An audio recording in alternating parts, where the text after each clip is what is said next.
Señores, pongan cuidado a este curioso relato. Se refiere a mi país como lo han acomodado para fregar al obrero y ponerle así trabajo, engordándole el bolsillo de aquel rico acomodado. El departamento de Casanare se encuentra localizado al nororiente colombiano, dentro de la región natural conocida como Orinoquía. Hasta mediados del siglo XX, gran parte de la población era indígena, quienes en su mayoría fueron despiadadamente exterminados. Hoy, en el departamento de Casanare habitan alrededor de 300.000 personas, la mayoría en las cabeceras municipales. Esta concentración poblacional obedece al desplazamiento del campesinado impulsado por el Estado a través de sus fuerzas regulares e irregulares y de sus políticas económicas. A principios de la década del 90 fueron descubiertos los campos petroleros de Cusiana y Cupiagua, que convirtieron al departamento en el mayor productor petrolero de Colombia, con un total de 30 pozos situados en el piedemonte llanero. El pozo de Cusiana comenzó a ser explotado en el marco del contrato de asociación Santiago de las Atalayas, conformado por las empresas British Petroleum, Triton, Total y Ecopetrol.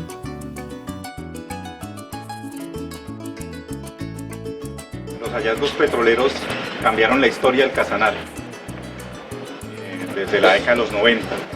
Para nadie es un secreto cómo BP actuó desde su llegada a Colombia frente a la manipulación de los contratos y de los términos de la contratación petrolera existente en ese entonces.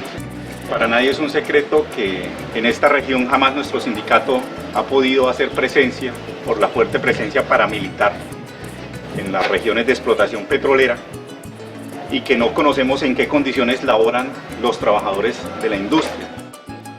Y el impacto petrolero trajo una consecuencia más que obvia, y es que cambia la vida de los campesinos de la región del Casanare y empiezan a convertirse en obreros de la industria del petróleo.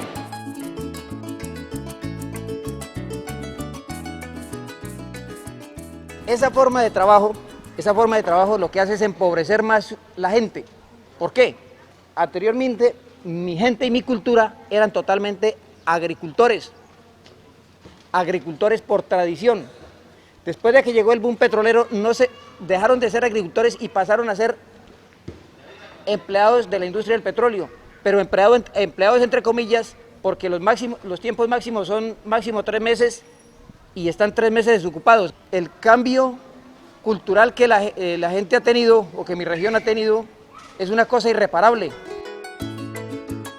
La transformación del campesinado en trabajadores de la industria petrolera, además de contribuir a una urbanización descontrolada, lleva a la drástica reducción de la producción alimentaria y a la pérdida de las prácticas tradicionales del uso de la tierra, generando la notoria alza de los precios de los alimentos y la dependencia cada día más evidente de los productos importados de otros países. Aquí la comunidad está acostumbrada a trabajar con peinilla, con guadaña, a rozar sus fincas, pero la gente ya no quiere cultivar. Cruzó un carro vendiendo la verdura. Se dieron cuenta que la gente aquí compraron plátano y estamos en una región donde lo produce. Antiguamente, hace 20 años, cada familia en su casa tenía un lotecito así pequeñito de 2x2 y ahí tenía cebolla, tenía tomate, tenía pepinos sembrado y de ahí tenía para comer. Ahorita va uno a las casas y no tienen una mata de cebolla sembrada.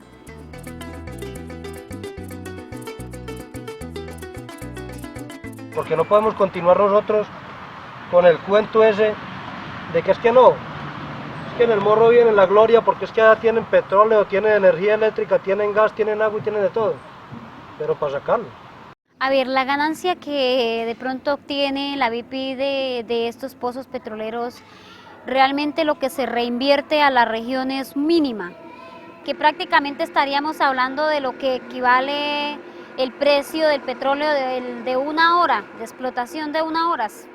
Empieza la producción efectiva digamos, de los pozos en Casanare y se empiezan a girar, digamos, los primeros recursos de manera importante, con un ascenso creciente de la producción de barriles, que llega a los 450.000 hacia 1999, y con un incremento por esa misma vía de las regalías en el departamento, que hacen de Casanare el departamento que más regalías recibe del país. Cuando uno suma un poco las regalías del 2006 y las a mayo del 2007, uno encuentra un valor aproximado de 187.000 millones de pesos en regalías recibidas por el departamento. Y lo paradójico es que, pese a estas grandes cifras, que son las más altas de todo el país, uno sigue encontrando unos niveles, digamos, de desarrollo muy precarios en la población de Casanare. Sigue encontrando viviendas en muy malas condiciones, ausencia de servicios básicos, ausencia de oportunidades de escolaridad entre los niños. Una buena parte de los recursos, digamos, de estas regalías se desviaron al proyecto paramilitar. Entonces es claro cómo varios alcaldes de Casanare firmaron el acuerdo donde estaban comprometidos a entregar el 10% del presupuesto de los municipios a los grupos paramilitares y el 50% de la contratación. Es decir, ahí estaba una gran parte de los recursos que deberían destinarse a las comunidades entregados al proyecto paramilitar. No obstante, la riqueza hídrica de los suelos y su alta producción petrolera, con un promedio de 273.000 barriles de crudo extraídos diariamente, las condiciones socioeconómicas de los casanareños son lamentables. El 35% de los hogares presenta necesidades básicas insatisfechas, mientras que el 33% de los niños en edad escolar no tienen acceso a la instrucción.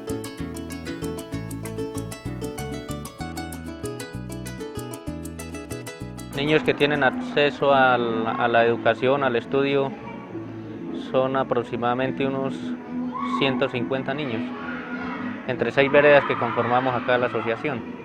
Por ejemplo, aquí hay niños que les toca andar 2 horas de camino para llegar a asistir a unas 2-3 horas de clase que les den y de igual forma regresasen a las casas. Entonces ha sido una de las partes por las cuales no hay un suficiente número de niños estudiando. Hay escuelas que pues tienen los niños, hay niños y de pronto hay los maestros, pero entonces lo que no se tiene es el material didáctico para trabajar. En este momento el corregimiento no tiene agua potable, el corregimiento no tiene alcantarillado, las vías internas del corregimiento son intransitables. El puesto de salud, como le dijo aquí el amigo, ese es un puesto de salud de un médico que trabaja 4 horas nomás y atiende la población de 17 veredas, de las cuales usted una consulta tiene que sacarla con 8 días de anticipación.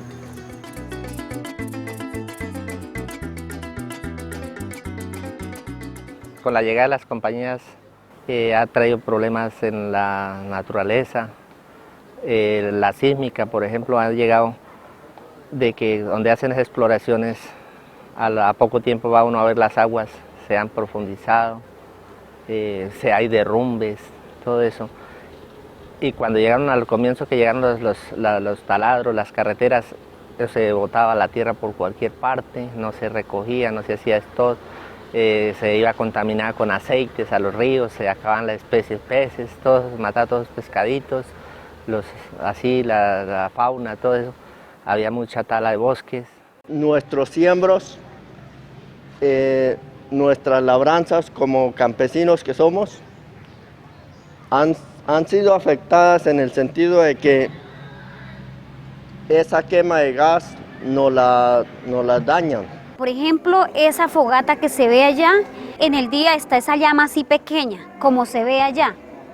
Pero en las noches se ve una llama tan grande que aquí en esta escuela alcanza a sentirse el calor de la llama. Aquí el caserío pues se ve afectado también porque el ruido de esa fogata afecta, se interrumpe el sueño de las personas. La iluminación en la noche, por ejemplo, fue un cambio bastante brusco para las comunidades de cerca, porque los animales, por ejemplo, no diferenciaban entre el día y la noche. La finca de mi papá, que tenía aguas veraneras y pasó toda esa gobernada y se desapareció el agua, eso que con la plata que a uno le dan, ¿qué recupera con eso? Con eso no va a comprar ni pozos, ni va a comprar un aljibe para que vuelvan a hacer, o sea, eso es perdido.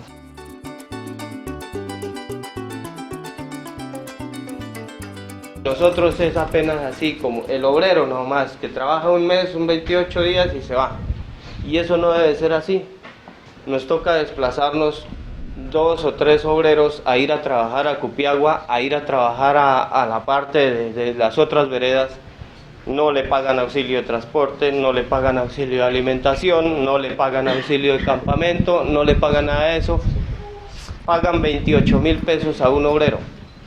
Y eso no debe ser así. Nosotros, yo creo, con un salario justo podremos nosotros sostener una familia, podremos nosotros sostener y darle educación a nuestros hijos.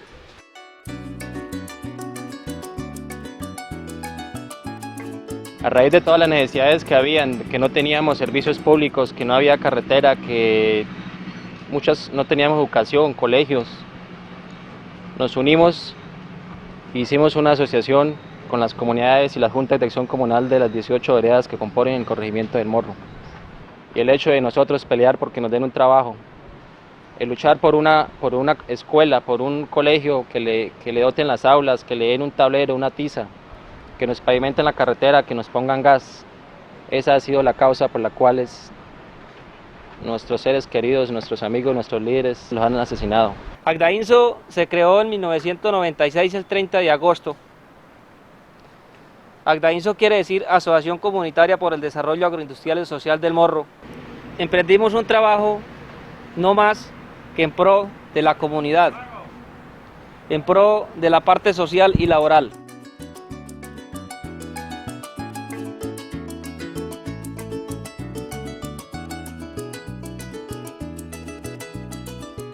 El petróleo llega y encuentra en Casanare una organización social más o menos fuerte, que se está consolidando, la NUC por un lado, otro conjunto de organizaciones de carácter cívico, popular, campesino, y ante estas organizaciones pues las transnacionales encuentran un reto muy grande, que es cómo evitar que esas organizaciones les pongan muchos problemas al desarrollo de sus proyectos, ¿no?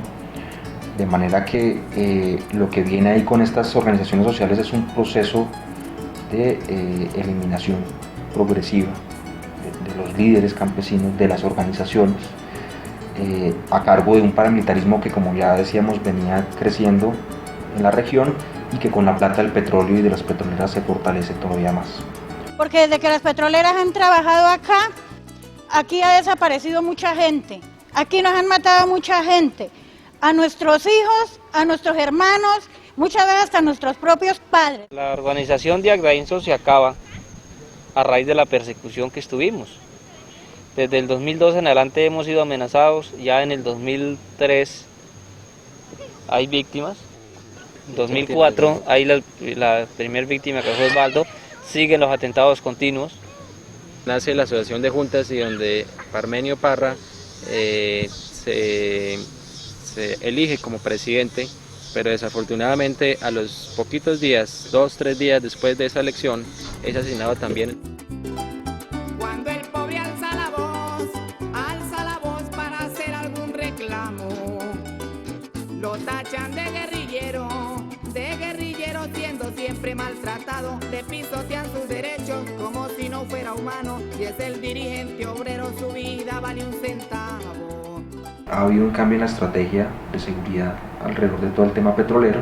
En los 90 el paramilitarismo fue como una mano derecha de todo este proceso, y hoy en día lo que vemos es el ejército con toda esta estrategia de seguridad democrática convirtiéndose en el principal victimario, ¿no?, dentro de la región. El ejército con el accionario irregular ha venido ampliando las zonas, buscando que algunas regiones específicas queden deshabitadas. Desafortunadamente ellos, hay que decirlo, y eso es como, parece ser que ese es en últimas el objetivo. ¿Por qué deshabitadas? Porque así las compañías transnacionales seguramente van a encontrar un espacio, un campo expedito para poder actuar a sus anchas en la labor de investigar, en la labor de buscar mayores yacimientos de petróleo. Lo que me dijeron, dijo Sierra, váyase, que a usted lo van a asesinar. BP está patrocinando una plata por ustedes, por líderes, que era don Epimenio, que creo que está por ahí, doña Fanny. En estos años de explotación petrolera, la British Petroleum ha demostrado un particular interés por cuidar sus inversiones, dando a entender su interpretación perversa del concepto de seguridad. Durante el desarrollo de la construcción del oleoducto, Roger Brown, coronel retirado de los servicios especiales del ejército de Inglaterra, responsable de seguridad de la BP, intentó contratar a un grupo de oficiales retirados del ejército israelí para entrenar paramilitares. Negociaciones que se vieron interrumpidas a raíz de la publicación de una investigación periodística en el diario The Guardian de Londres. El New York Times publicó un informe donde se señaló que BP contrató a 500 soldados y 150 oficiales del ejército colombiano para intensificar y asegurar las instalaciones petroleras a lo largo del país. En diferentes operativos que han adelantado, terminan asesinando a campesinos, en su mayoría, labriegos, jornaleros, personal civil que no tiene absolutamente nada que ver con el combate. Aquí tenemos registrados aproximadamente unos 35, 37 homicidios o ejecuciones extrajudiciales. Bueno, nosotros hacíamos parte de la Junta de Acción Comunal en la vereda del Retiro. Entraron a la casa y le dijeron a mi esposo: usted está detenido, o sea, está capturado y lo llevamos para la Fiscalía de Sogamoso. Resulta que llegó un soldado y lo cacheteó a él muy duro y volvieron y salieron para afuera y formaron otro tiroteo, otra plomacera. Hablando por allá chimbas, que ahí estaba la guerrilla, pero realmente no había nadie ahí ante Dios, no había nadie ahí. Únicamente estábamos yo y mi esposo y mis 2 niños, ¿sí? Bueno, pasó eso y entraron a la casa y le dijeron a él que se alistara, que se bañara, que se alistara porque ellos se lo llevaban. Bueno, él se fue a alistar y se fue a bañar cuando sacaron un camuflado y se lo estaban obligando a colocárselo, ¿sí? Bueno, yo le dije que no se colocara él y él no quiso colocarse él. Bueno, le alcancé un pantalón jean, una camiseta amarilla. Y él, cuando se acabó de alistar, lo cogieron por detrás de la casa y lo sacaron como a 20 metros. Y yo me fui detrás de él y llegó un soldado y me dijo: no se mueva, o sea, no vaya más adelante, madre grandoble, hijo de puta, porque usted la paga con su familia, más adelante. Lo miré que subió a una loma y embocó. Caminan como 20 metros más, se forma otra plomacera. Lo mataron porque sí, porque así se ha escuchado que hacen. En nuestro país se han hecho muy famosos desafortunadamente una figura que se ha dado en llamar como los falsos positivos. En estos hechos, las autoridades involucradas pretenden demostrar resultados. Y cuando en la práctica no los pueden encontrar porque no hay a quien combatir por diferentes circunstancias, necesitan demostrarle a los superiores, a sus superiores jerárquicos, que están trabajando, que están, entiéndase ese trabajar, pues, entre comillas, con el propósito de lograr los objetivos planteados en las políticas de seguridad democrática, que en últimas, es sabido por nosotros, no son más que la intención de combatir uno de las consecuencias generadoras de la violencia en este país. No podemos llamar que sea el resultado o que a raíz de esta situación en Colombia haya subdesarrollo, en Colombia haya pobreza, en Colombia no hayan oportunidades de estudio y de trabajo. Uno aquí tiene que ser muy concreto. Lo que tiene que ver con los movimientos insurgentes en este país obedecen a una respuesta de necesidad en su origen, en cuanto a que la mayoría de aquellas personas que se van a luchar allá con estos grupos insurgentes, pues lo hacen como una única alternativa de vida, porque el mismo Estado ha generado este tipo de hechos ante su indolencia y su ausencia durante muchas décadas en distintas regiones del país. A ver, las compañías, como todos aquí lo sabemos, ellos están protegidos por las fuerzas militares. No solamente en las compañías hay exceso de personal militar, ellos han venido también a imponer su fuerza y su poder, ¿sí? En una ocasión vino un capitán del ejército y colocaba un soldado al pie del carro La Verdura. Primero que todo mandó a hacer un censo en todas las casas. Si en mi familia somos 3 o 4 personas, no teníamos derecho a comprar más de un valor de 10.000 pesos de mercado para el mes, para la semana, digo. Así uno tuviera la plata para comprarlo, no le permitían comprar más. Si la persona se rehusaba a comprar más de 10.000 pesos en verduras, ya eso le daba para ser, digamos, como tenido en cuenta en la lista de los auxiliadores de los grupos al margen de la ley. Vale la pena entonces resaltar el caso del homicidio de Roque Julio Torres, niño de 14 años, y de su padre Daniel Torres Arciniegas. Estos hechos se presentan en marzo 16 del año 2007 en la vereda del Triunfo del departamento de Casanare. Lo que hay que resaltar en este caso particular es que el niño Roque Julio Torres fue testigo presencial del homicidio de otra persona a manos también de dichos integrantes del ejército, del joven Hugo Edgar Araque Rodríguez, ocurrido el 10 de diciembre del año 2005. Tanto a Daniel como a su hijo Roque Julio, en diferentes oportunidades fueron víctimas de acciones de persecución, de constreñimiento por parte de integrantes de dicha brigada, que los llevaron a colocar inclusive quejas por tortura y por maltrato contra los integrantes del ejército en esa brigada. Sin embargo, ello no fue suficiente a pesar de la solicitud que se hizo reiteradamente para que se le brindara la protección debida. El 16 de marzo terminan siendo asesinados. Yo estaba en la casa cuando llegaron el grupo y me dijeron que ¿dónde estaba su marido? Yo pues está trabajando. Me revolcaron todo y después a lo que él bajó, ya no se los lanzaron todos, lo agarraron y le pegaron. A mí antes ya me han amordazado con una toalla mojada, que contara dónde estaba la guerrilla. Yo pues no sé. Por la noche ya nos encerraron en la pieza, nos maltrataron a juntos, ya por la mañana se los llevaron.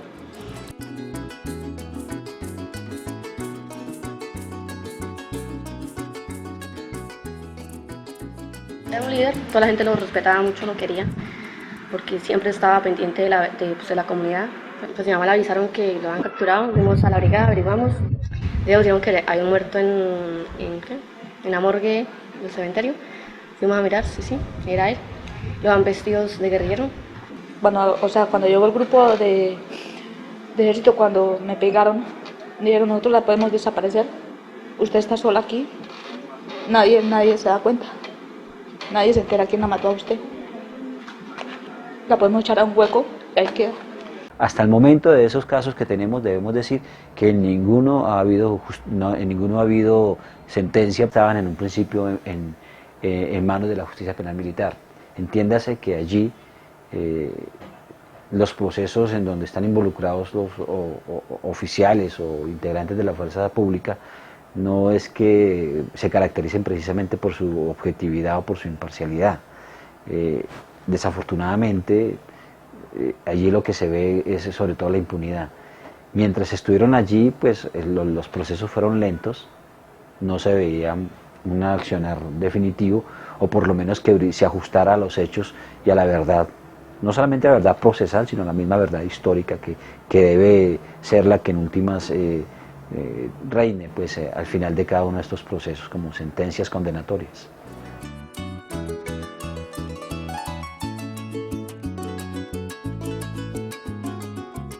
Es una brigada que consta de mucho personal y está en la capacidad tanto de cuidar la infraestructura petrolera como la población civil. ¿Cómo es posible que en las propias narices de la brigada, a escasos 3 kilómetros, fue donde asesinaron a mi hermano, y una distancia mucho más corta, que fue más abajo, a menos de 2 kilómetros de la brigada, donde hay quizá más de 10.000, 15.000 soldados, asesinaron a Permenio? No he tenido ni he escuchado comentarios de las autodefensas. De pronto, en un tiempo, de pronto lo pudieron haber vivido, pero durante un año para acá, lo que yo llevo acá, no he escuchado cuestión de autodefensas por este sector. Lo que sí he escuchado es que se han desmovilizado muchísimos. Están apareciendo en otros municipios los otros grupos ilegales al margen de la ley que ahora llaman Águilas Negras. Hace 5 años donde llegó un grupo de gente acá del municipio donde se desaparecieron 35 personas. Eso se dio en un mes.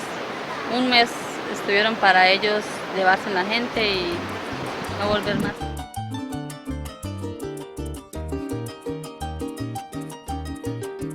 Desde que los casanareños nos organizamos para exigir mejores condiciones de vida, servicios públicos, salud, educación, vías de comunicación, el Estado ha tratado de destruir a nuestras comunidades y sus organizaciones mediante la represión y la guerra.